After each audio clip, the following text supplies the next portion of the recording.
Dear students, welcome again biology class.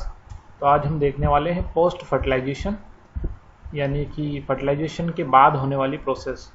Fertilisation के बाद क्या प्रोसेस होती है, तो यहाँ पे सबसे फर्स्ट हमारी एंडोस्पर्म दे रखा है।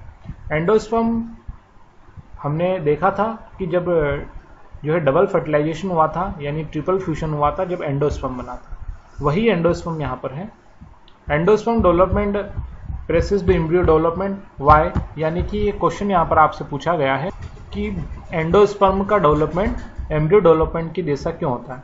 तो होता है क्योंकि आपको मालूम है कि ये भी जो है फ्यूज़न है। और दूसरी बात ये है कि एक यहाँ पर एक सेल से नॉर्मल एक फर्टिलाइजेशन हो गया था, और उसके बाद जब हमने डबल फर्टिलाइजेशन में देखा था तो क्या हुआ था कि जो दो पोलर जो न्यूक्लियाई होते हैं जो सेंटर में थे, वो दोनों मिलाकर के एक 2n यानी सेकेंडरी न्यूक्लियस बनाते हैं। प्राइमरी सेकेंड न्यूक्लियस बनाते हैं, और उससे जो है वो सेकेंड मेल गैमेट जाकर के फ्यूज हो जाता है।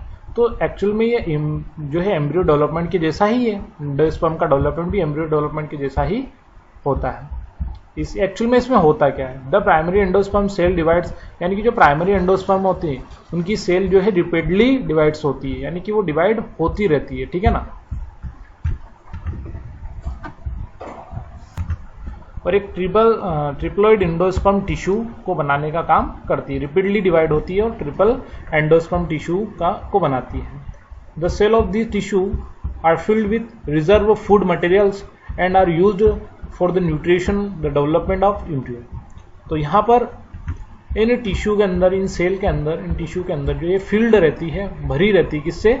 रिजर्व फूड मटेरियल से ये भरी रहती है, ठीक है ना।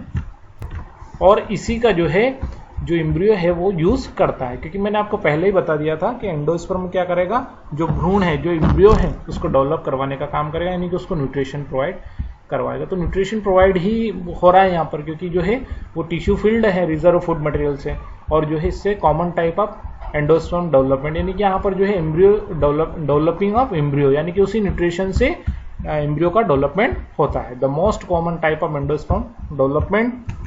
तो यहाँ पर जो टाइप्स ऑफ एंडोस्पर्म अगर यहाँ पर दे रखा है, इसमें कुछ दे रखा है, जैसे फ्री आपको दे रखा है फ्री न्यूक्लियर एंडोस्पर्म, इस तरह से, तो ये टाइप है।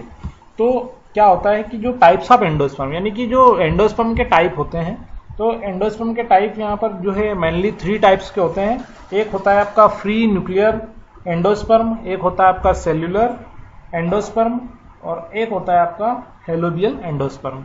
तो ये क्या है, ये अलग अलग एंडोस्पर्म यहाँ पर आपको रहते हैं, ठीक है। तो ये जो फ्री न्यूक्लियर एंडोस्पर्म है ये बिल्कुल कॉमन है, यानी कि the nuclear type of very common in this type of triploid nucleus of the primary endosperm nucleus undergoes free nuclear division. जो फ्री न्यूक्लियर डिवीजन होता है इस फ्री न्यूक्लियर एंडोस्पर्म में, तो इसमें एक्चुअल में होता क्या है, nuclear division without wall formation initially, यानी कि इसमें जो है विदाउट वॉल फॉर्मेशन होता है, यानी कि वॉल फॉर्मेशन इसमें नहीं होता, ठीक है ना, फ्री न्यूक्लियर एंडोस्पर्म में। लेकिन अगर अपन बात करें सेलुलर एंडोस्पर्म की, तो उसमें जो है क्या होता है, इसमें in cellular endosperm the primary endosperm nucleus undergoes mitotic division, और इसमें जो है बाय वॉल फॉर्मेशन, यहाँ पर वॉल फॉर्मेशन आपको मिलेगा। और एक आपका हेलोबियल होता है, तो हेलोबियल में क्या है, दोनों मिक्स होकर के बनाते हैं, यानी फ्री न्यूक्लियर भी होता है और वो भी होता है, ठीक है ना। यानी कि उसको अपन क्या बोलेंगे, the helobial type is the intermediate type of endosperm. After the first division the upper largest cell development like the nuclear type and lower smaller then develop like of cellular type, यानी दोनों types के यहाँ पर होते हैं। तो 3 types के endosperm होते हैं, जिसमें फर्स्ट अपन ने क्या देखा, फ्री न्यूक्लियर एंडोस्पर्म, सेकंड आपने क्या देखा, सेलुलर एंडोस्पर्म, और हेलोबियल एंडोस्पर्म। तो फ्री न्यूक्लियर में क्या देखा अपन ने, cell wall, without cell wall, without wall formation होता है। फिर हमने देखा कि सेलुलर एंडोस्पर्म में क्या, सेलुलर एंडोस्पर्म वॉल बनता है, यानी डिफरेंशिएशन आपको दिखेगा उसमें। और नेक्स्ट आपका हेलोबियल एंडोस्पर्म में, इसमें दोनों यानी कि फ्री न्यूक्लियर और सेलुलर एंडोस्पर्म दोनों मिलाकर के यहाँ पर आपको तीसरा जो कि हेलोबियल एंडोस्पर्म मिलता है, क्योंकि आधे इसमें इसका फ्री होता है और आधे इसमें यहाँ पर आपको सेलुलर दिखाई देता है, इस तरह से। नेक्स्ट हमारा है सीड। तो सीड यानी बीज। इन angiosperm the seed is a final product of sexual reproduction. तो यहाँ पर जो आवृत बीज होते हैं, जो एंजियोस्पर्म होते हैं, उनमें जो सेक्सुअल रिप्रोडक्शन का जो फाइनल प्रोडक्ट है वो क्या होता है, सीड होता है, यानी कि बीज होता है। बाद में जो है सबसे बाद में सीड आपको मिलता है। सेक्सुअल रिप्रोडक्शन का जो फाइनल रिजल्ट होता है उसमें आपको फिर सीड मिलता है।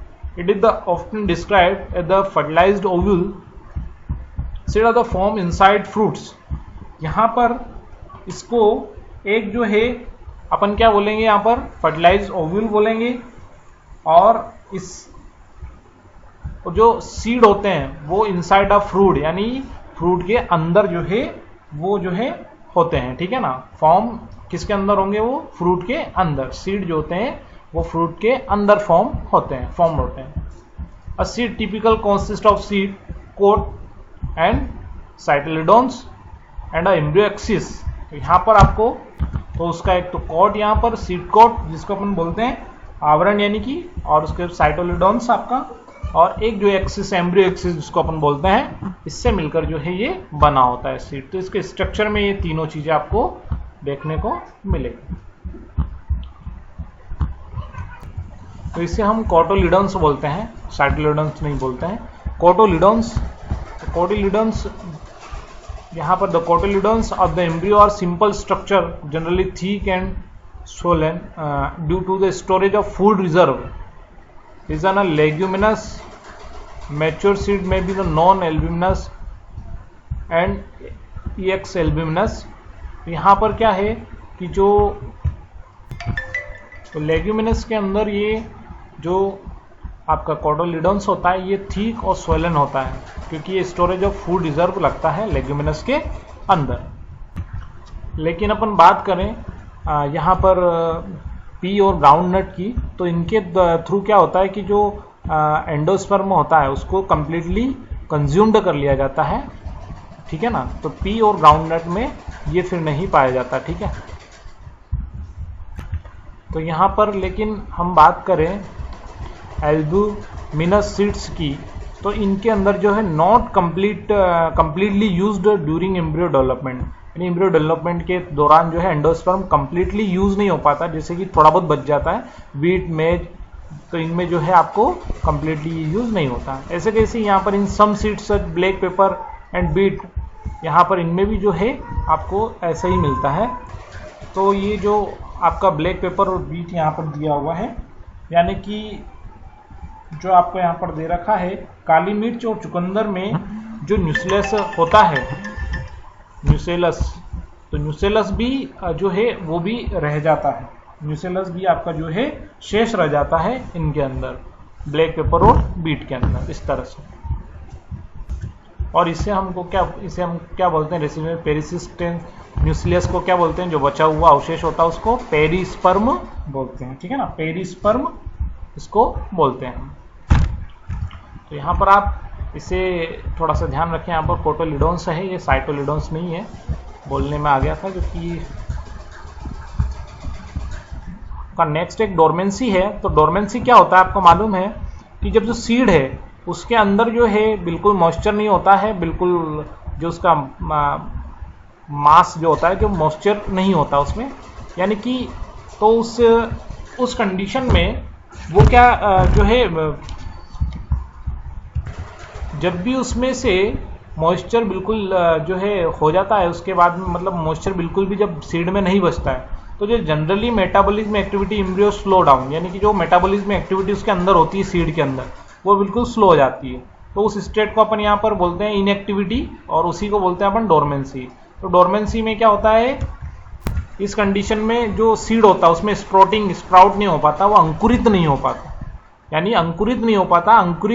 अंकुरण करने के लिए, सीड को स्प्राउट करने के लिए, स्प्राउटिंग होने के लिए उसको जो है क्या करना पड़ेगा, उसको कंडीशन चाहिए। तो फेवरेबल कंडीशन अगर उसके मिलेगी, एडुकेट मॉइस्चर मिलेगा, ऑक्सीजन मिलेगा, सुटेबल टेम्परेचर मिलेगा, तो वो क्या होगा फिर जर्मिनेट होगा। यानी कि जर्मिनेट नहीं होना, तो ये डोरमेंसी होता है। डोरमेंसी एक कंडीशन होती है जिसमें सीड क्या होता है, वो स्प्राउट नहीं हो पाता, स्प्राउटिंग या अंकुरण नहीं हो पाता, उसका जर्मिनेट नहीं हो पाता हो, तो उस स्टेज को अपन क्या बोलते हैं, डोरमेंसी। यानी इनएक्टिविटी, एक्टिव नहीं होता है, और जो है मेटाबॉलिज्म एक्टिविटी सारी बिल्कुल स्लो डाउन हो जाती है। तो इस प्रॉपर्टी को हम डोरमेंसी बोलते हैं।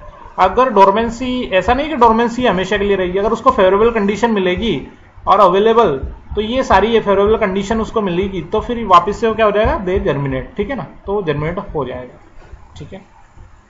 तो हम यहाँ पर हमारे सीड जो रखते हैं, सुखाते हैं उनको सही तरह से, तो एक्चुअल में उनको जो लंबे समय तक क्यों रख सकते हैं, क्योंकि उनमें डोरमेंसी रहती है, और जब फिर उनको फेवरेबल कंडीशन मिलती है तो हम उसको सोविंग करते हैं, तो तब वो वापस से जो है क्या करते हैं, प्लांट बनाते हैं, ठीक है ना, उसको जर्मिनेट हो जाते हैं इस तरह से।